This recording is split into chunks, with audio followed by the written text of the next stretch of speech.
Hello everyone. Today I'm going to talk to you a bit about White Horse by Yen Ge, a little book which packs a really big punch, and I had the pleasure of translating it. In White Horse, Yen Ge gives us wickedly sharp insights into contemporary small-town life in West China and what it's like being an adolescent growing up there. The story is told by Yun, and she lives in this small town with her widowed father and an uncle, aunt, and an older cousin who live nearby. So far, so good. But the story quickly grows darker, and Yun's once secure world falls apart.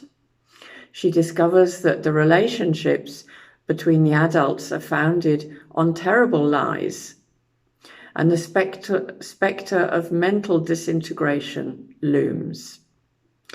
The story begins innocently enough.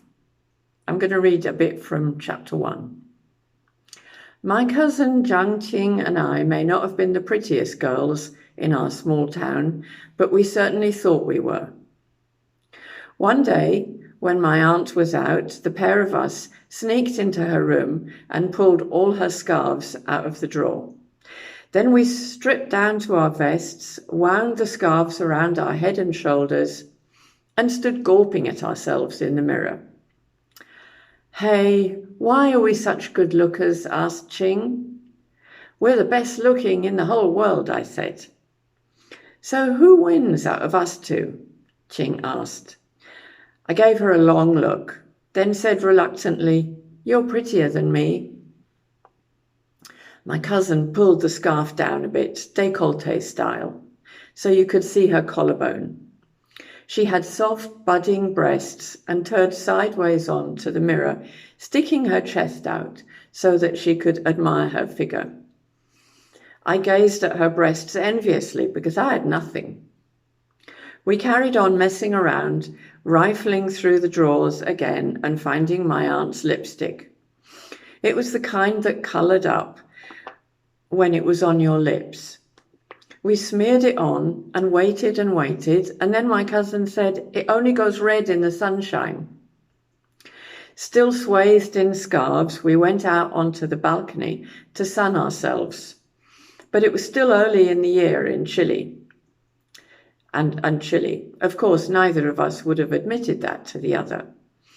We stood there like a couple of hungry nestlings, pouting our lips at the sun and waiting for them to turn bright red. After a bit, my cousin's face reddened with the cold, and she sneezed violently. Somehow, my aunt always knew what we'd been up to when she left us alone. This occasion was no exception. Qing got a beating.